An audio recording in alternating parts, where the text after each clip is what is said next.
So hello friends, hello students.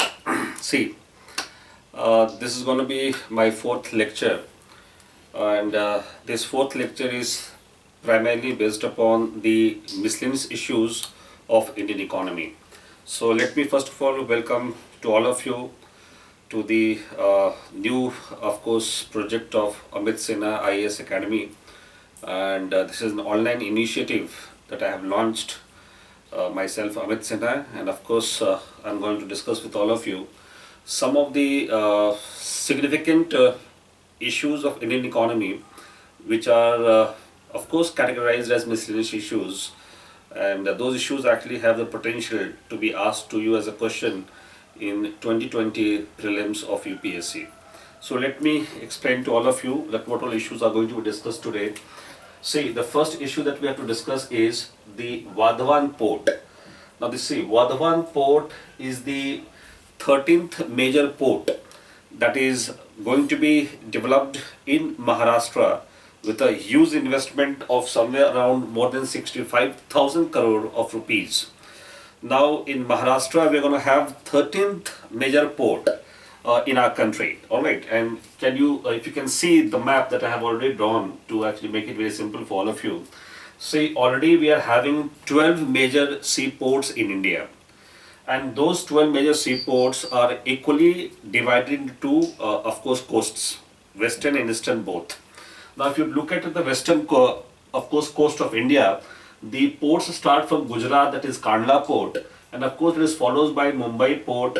And then in Mumbai also we have another port, that is JNPT, this is Jawaharlal Nehru Port Trust. So JNPT port, which is considered to be the biggest port in India, and also one of the largest ports in the world, that is somewhere around 28th rank in the global port ranking has been given to JNPT of Mumbai.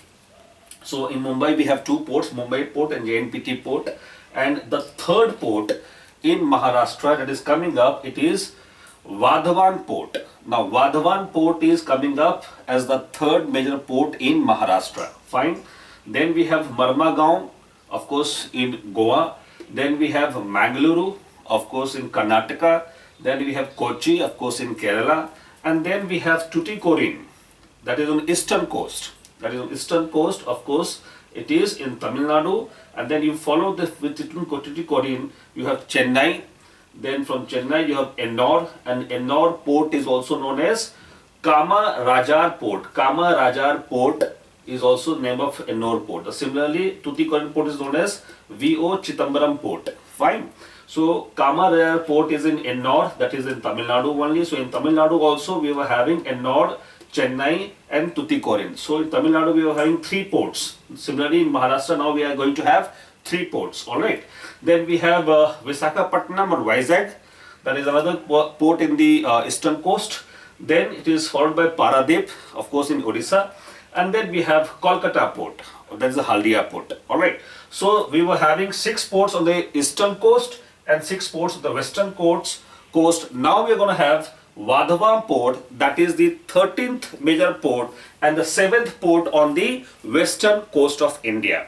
Alright, this Vada One Port is being developed by the government of India because of multiple reasons, but one primary reason is that the total capacity of the ports nearby Mumbai and Mumbai area is not more than 18 TEU.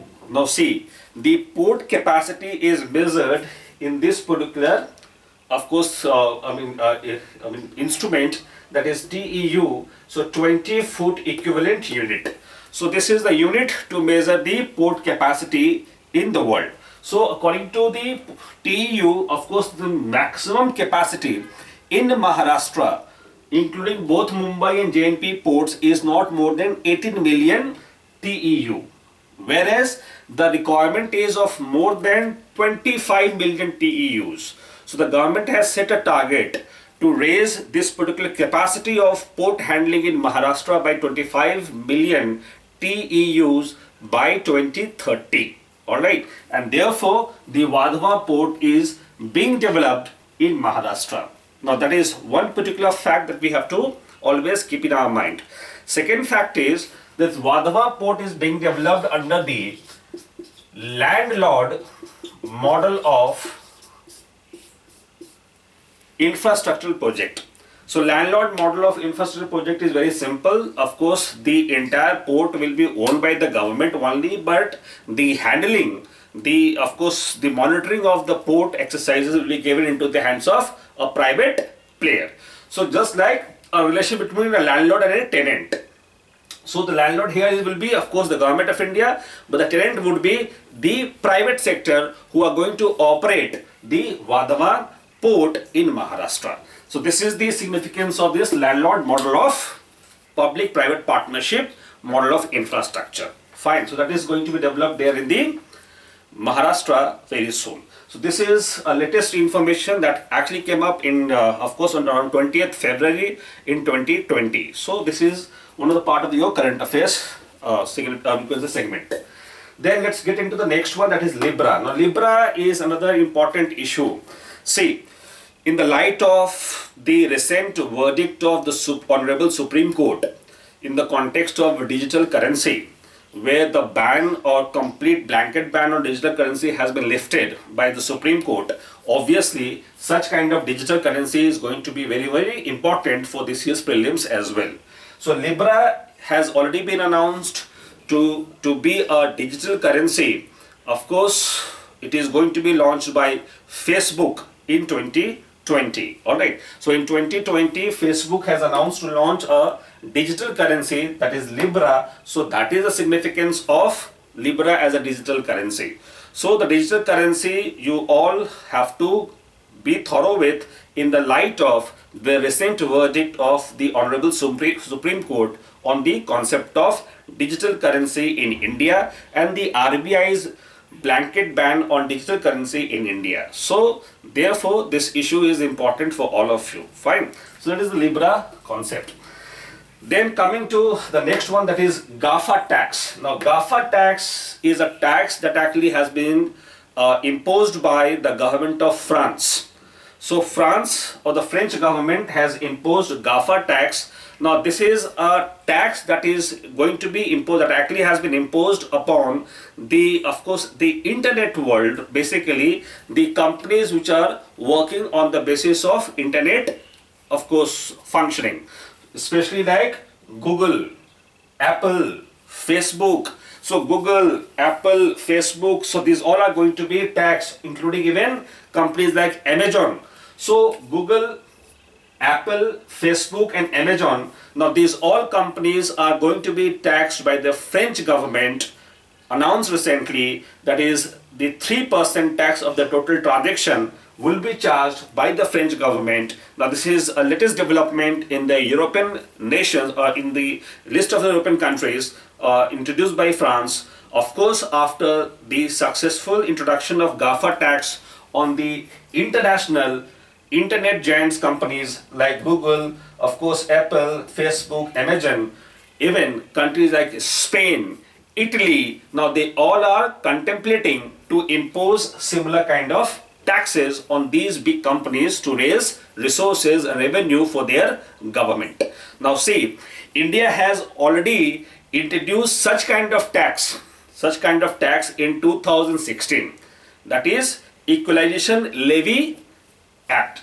So in 2016, if you can see,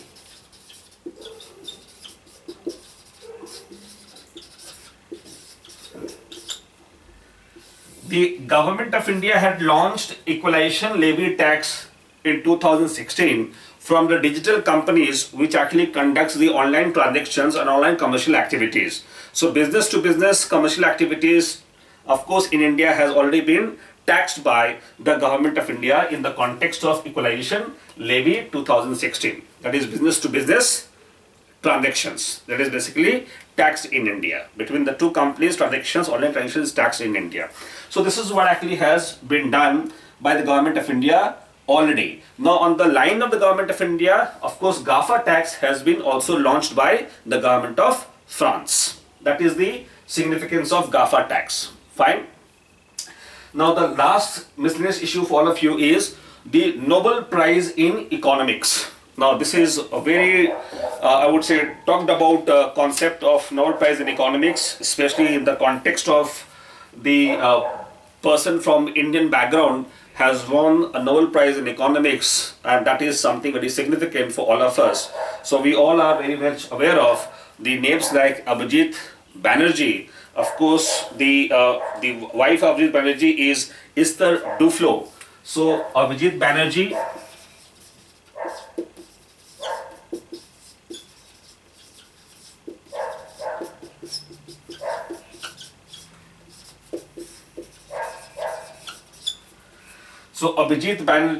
Esther Duflo, and Michael Kramer.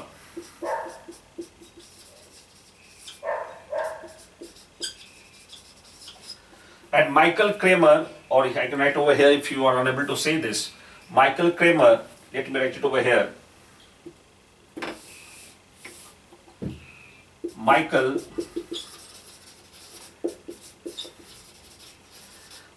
Kramer, he belonged to Harvard University. And these two scholars, they belong to Massachusetts Institute of Technology, that is MIT. So from MIT, Abhijit Banerjee and Esther Duflo belong, and of course Michael Kramer belongs to Harvard University, of course of US, and from there only they have won the of course Nobel Prize in Economics in 2019, and their work has been on the issue of understanding the practical aspect of the poverty. So the practical aspect of the poverty and how the poverty elevation measures have been undertaken by respective governments of the world. So global poverty elevation programs have been studied by these three scholars, and due to which they have been, of course, designated as the winners of Nobel Prize in Economics in 2019. So you need to be thorough with the Nobel Prize in Economics of course last few years. So the list of that should be reviewed by all of you, expecting a question also in prelims 2020 by UPSC on the issue of Nobel Prize in Economics. I believe that many of you must be aware of that this particular prize started in in the world only in 1968. It is also known as the Severiks-Riksbank Prize. So Severiks-Riksbank Prize is also known as Nobel Prize in Economics, which began in the world only in 1968, whereas all the other Nobel Prize had already been launched in the early 20th century itself. That's what actually is the fact about Nobel Prize in Economics. Fine. So this is how these some miscellaneous issues which I consider, of course, very, very important from the examination point of view, because there are, let's say, hundreds of issues, but all the hundreds of issues can't be focused so, I would say, so deeply that you can remember each and every fact. My simple observation is that whatever topics that we have discussed in the last 3 lectures and this lecture, you have to cover the entire issues surrounding to these topics. And I'm sure, definitely sure, that out of this, let's say 18-20 topics that we have discussed in these 4 lectures, in these 4 videos, I'm sure you will get at least 6 to 7 questions in prelims for sure. So just work upon these 18-20 topics comprehensively and see your performance in the examination of 2020 prelims. Alright. So thank you. I'll come again with the next video on some different subject other than even Indian economy. So we are going to discuss about various other subjects in our subsequent lectures, specifically in the context of only the very, very important topics for 2020 prelims. Alright. So till then, of course, goodbye, stay healthy, stay safe. Thank you.